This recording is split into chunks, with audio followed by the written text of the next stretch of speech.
Hi guys, welcome back to the channel. I realize it's been a very long time since I made a video, and if you'll notice right now, kind of have a cold because Michigan's weather is a bit bipolar. We had lots of snow on Thanksgiving, but for Christmas, it's gonna be about 50 degrees and muddy and gross. But anyway, well, for those that are returning, welcome back. And if by chance anybody here is new, then do me a really big favor and hit that subscribe button and hit the bell so you'll never miss an upload. And I am not on any regular schedule. I have been trying, and I haven't done a very good job. I'm really gonna try to upload more frequently. Now, today's video might sound like a repeat because I made one last year this very same day, but I felt like I had just been talking forever, and it had only been maybe 10 minutes. Well, today I am going to sit down, go more in depth with the story, and I'm guessing I'm going to add some things that I may have forgotten or just didn't feel like I had enough time to put in last year. So, 35? Ugh. 36 years ago, my life got turned completely upside down.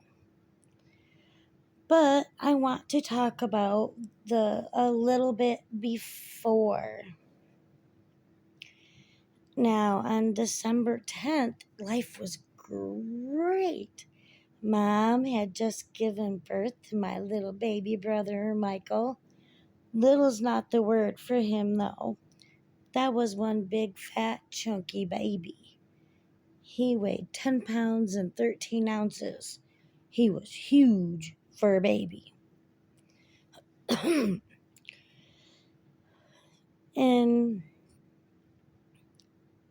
of course, he got home from the hospital, and it was getting to be Christmas break, and I begged and begged and begged my mom to stay home because I didn't want to leave my baby brother. So, he had only been home like a couple days, and I didn't want to leave him. And I will never forget my mom's last words to me. It's not like we're not gonna be here when you get back. Famous last words.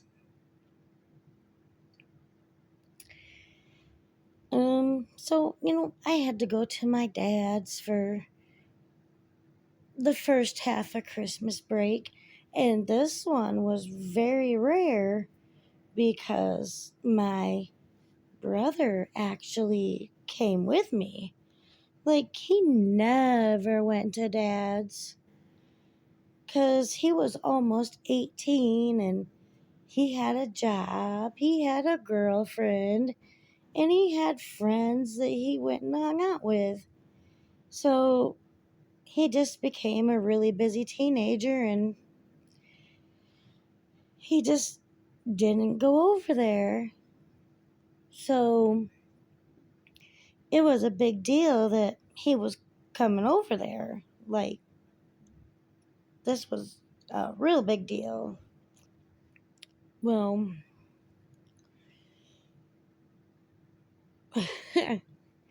no, we hung out with my dad and the person that I call his midlife crisis.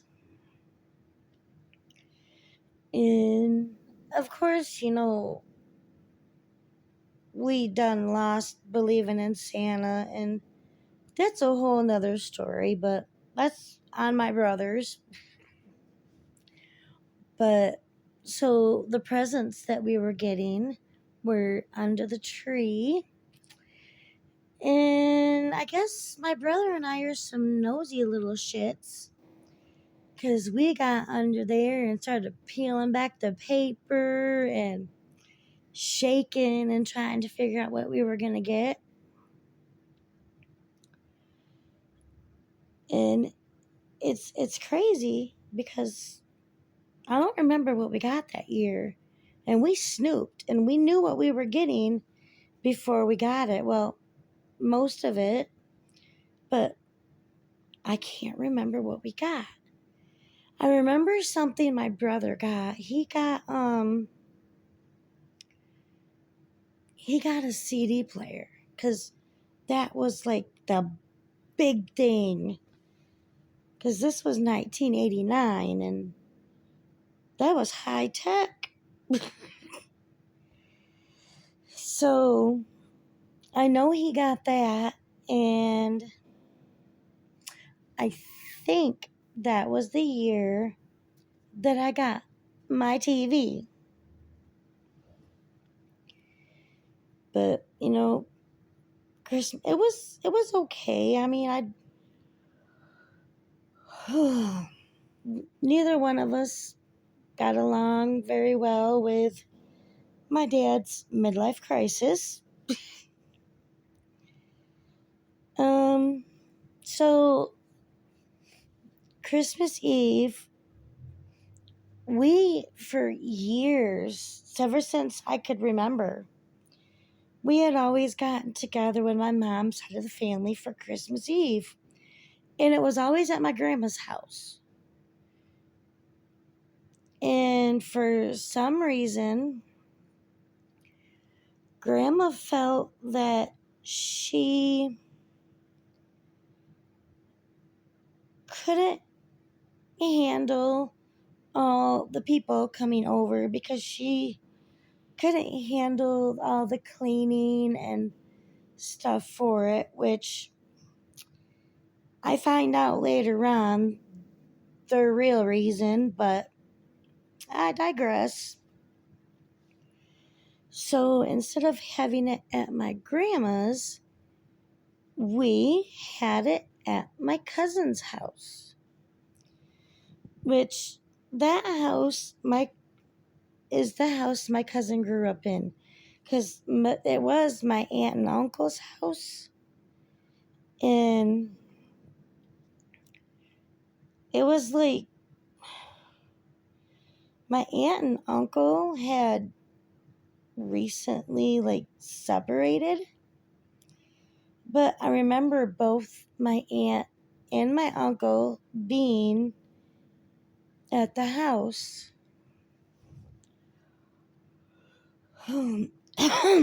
We pulled up and I noticed right away, I'm like, Mom's not here yet, which is really odd because my mom didn't show up right on time. My mom was always 10, 15 minutes early. And my dad had been running late, so we all thought for sure Mom would have been there. But midlife crisis actually said something that kind of made sense. That she's like, they have a new baby, maybe the baby had, disrupted the timeline.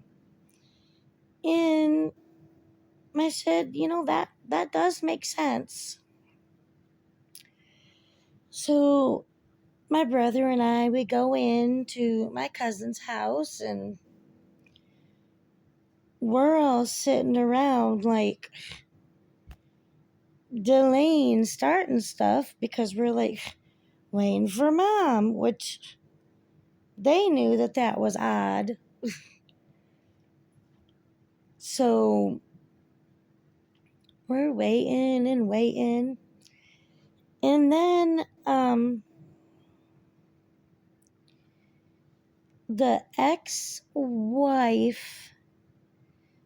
of one of my cousins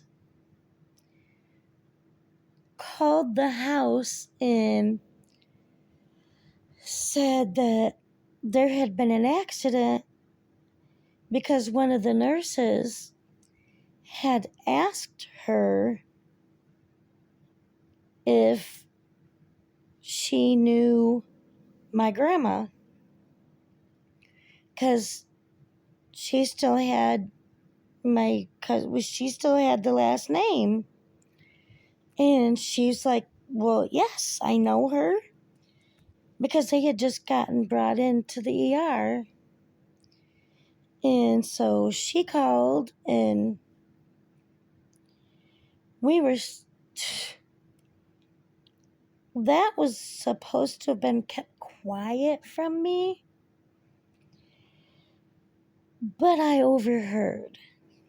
So that got me worrying a lot. And, we're just waiting. We're like, I don't think anything happened. We would definitely know by now.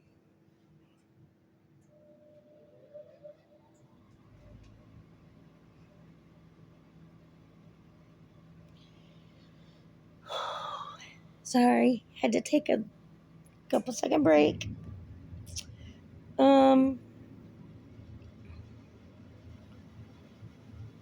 We tried, because at the time there were 2 hospitals in town.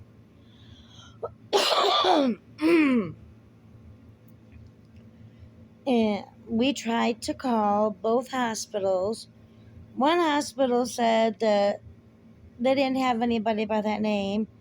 The other hospital said, well, we've got 2 people. And then they said everybody's at the other hospital. And it got a little confusing because we're like, well, which hospital is everybody at? It was probably a quarter after 6, maybe 6:30. My stepdad showed up to my cousin's.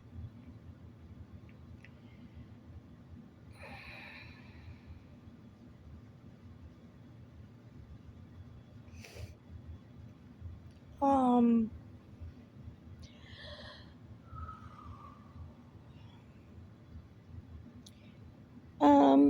with an escort, because he didn't know where the house was.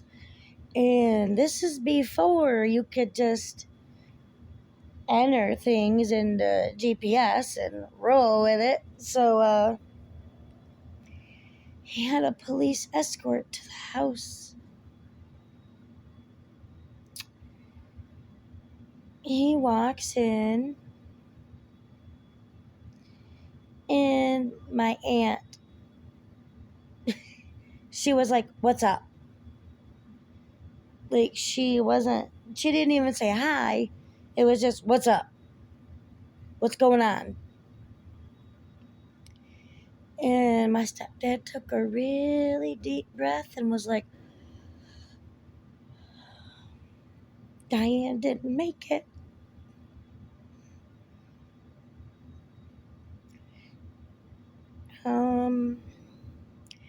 I started yelling no. We asked about Michael and he shook his head. I asked about my brother's fiance my oldest brother, his fiance, and to this day, I don't know how I knew that she was with them. Like, I don't know how I knew it. I felt it. And I asked, I'm like, well, what about her? And I asked again, and he just shook his head. So,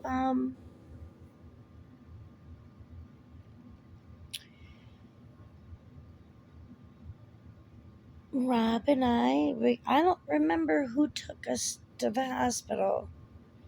I don't know if it was my stepdad or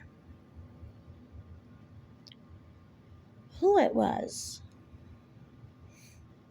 But I remember going up to the hospital and sitting in the waiting room, worrying about my little sister. Like, is she okay? Haven't heard nothing. I hadn't heard nothing about my grandma. And I didn't know. I do remember the sister of the other party from the accident coming up to us and telling us how sorry she was. I don't remember exactly what I said to her. I don't know if I cussed her out. I don't ugh, I don't know. But I don't think I was too rude to her. And we just continued to sit in the waiting room. I look at the TV and it's a very Brady Christmas, which I wanted to watch. I forgot that with everything that just happened, I completely forgot that it was on. Until I looked at the TV and I started watching it. Staring off into no man's land and blacking out the world for a minute.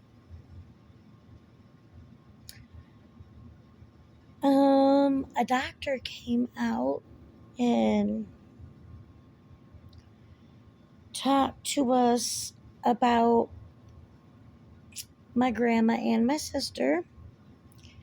They said that my grandma had some broken ribs, but she was okay. They said my little sister had some large lacerations to her head, and they were taking her for a CT.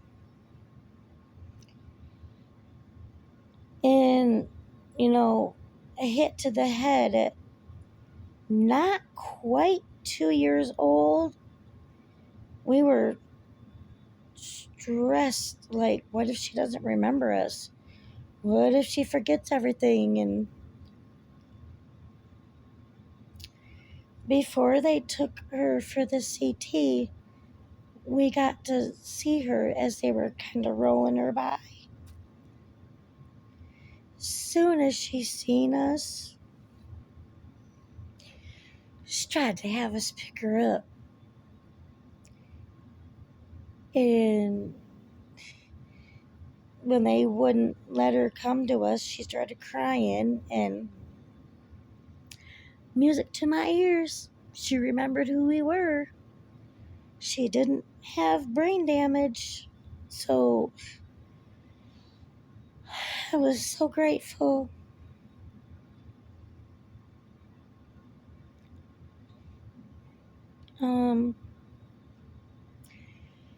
I had called my one of my childhood friends. I had known this girl for pretty much as long as I could remember I had known her. I called her to tell her what happened and to ask if I told her ask your dad if he's seen my dad, because I've tried to call him and I can't get a hold of him. Well, I grew up in a very, very tiny little town, and my friend's dad called everybody in that whole town. I mean, people that, you know, we'd see them in passing, but we didn't really, talk to them on a regular basis. But we still knew who they were, and they knew who we were. My friend's dad called that entire town. I guess when my dad got home from, he just was, blowing off time, dropped the kids off, we're good. He had gone out to, these 3 houses out on this lake that had light wars. It was like the Griswolds had clones. These houses were extreme with the decorations, but they were awesome. But that's where he had gone. So when he got home, the answering machine, yeah, I know I'm dating this. It was 1989. The answering machine was completely filled up and then had started recording over messages from all these people trying to find my dad. As soon as he got home and even heard like one of the messages, he was like up and going back into town.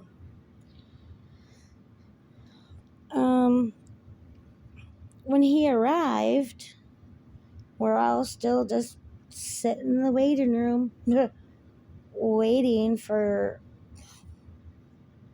who knows what. We had like no direction at that point. I know I had planned on going back home, so I did end up going back home with my stepdad, and very surreal. I do not remember the drive there.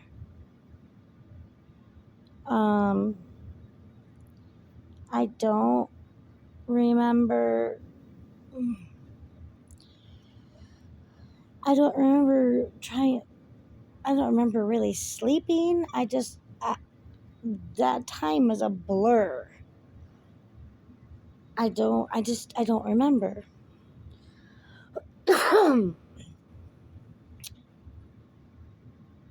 I remember the next day on Christmas, we had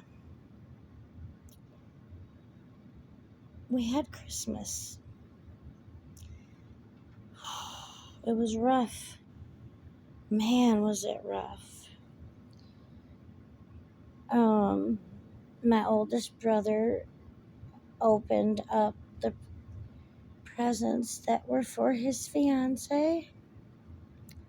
My stepdad opened up all the stuff that was for my mom and for my little brother.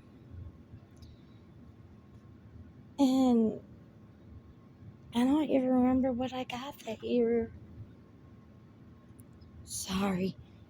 Cat scared me. Anyway. I don't remember anything I got that year. I just remember being in a fog. Um,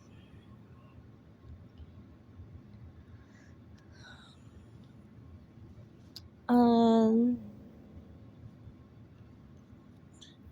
the funerals, as I still have lots of guilt. I didn't go to Tom's fiance's funeral. It was the same day as my mom's and my little brother's, but hers was in the morning, and I tried with all my might, but my body just wouldn't allow me to keep my eyes open. So everybody went to that funeral and they got back. I was still sleeping, but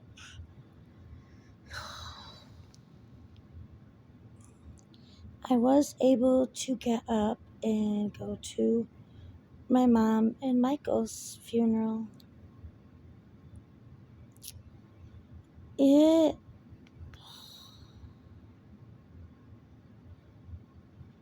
It was very hard. Um, um, my mom was, looked like she was sleeping. And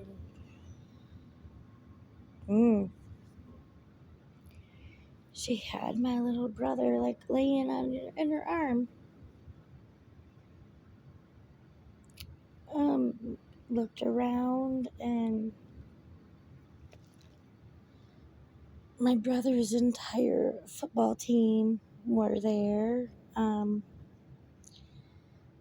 Mom's friends that I hadn't seen in years were there.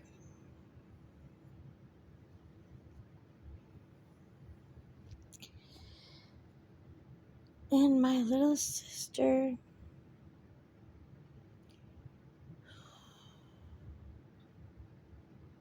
she just said, "Mom, sleeping."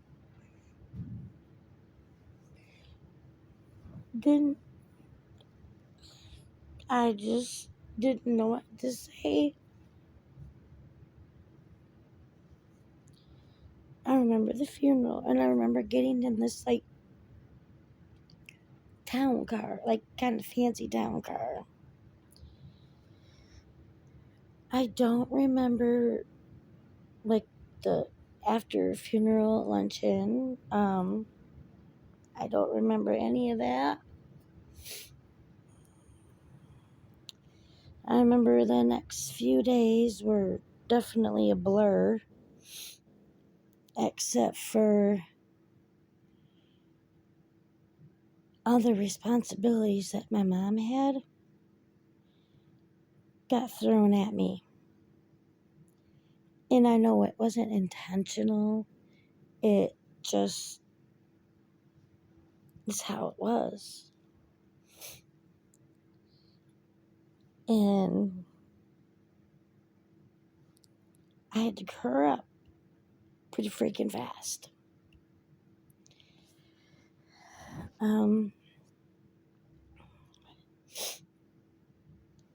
I was waiting to, for break to end, but right before break ended,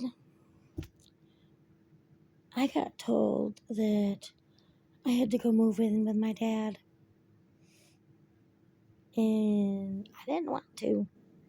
I did not want to go stay there. I fought, but I'm a kid. What I say doesn't exactly matter. I got to go back to my school for half a day. Basically, to turn in my books, pick up anything that I had there, and I was out. I said goodbye to lots of people. And I remember being in math teacher's class, and I remember his name. His name was Mr. McKinney. Cool guy, real cool guy. And I'm sitting there trying to talk to someone, which talking in class, no. But I was trying to talk with somebody, and I got in trouble because I was talking in class. About a minute after I got in trouble, someone from the office came in the room and told them that I had to leave because I was leaving the district because of what had happened. And that teacher came over to me and said, "I am very sorry." He apologized, and I'm like, I was talking, and I'm gonna get in trouble for talking. And from then on, my life was never the same. But I remember most of everything from 36 years ago, and I don't know why that I still tear up. I mean, it's been 36 long years,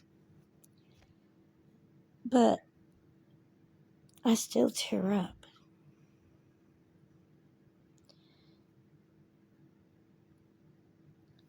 I guess I'll get into it in another video. That for the longest time, I really wasn't allowed to grieve. That was thanks to the midlife crisis, and I will get into that in another video. But it's Christmas Eve, and I did go out and look at some lights, trying to get into the spirit. I really haven't got into it this year, but it's okay. I still like the lights and the trees, and it's still sparks some happiness. If you made it this far, I really, really appreciate it. And in my next video, I will explain why I really wasn't allowed to grieve. But if you happen to see this today, the Christmas Eve in 2025, have a very Merry Christmas, and thanks for listening. Bye.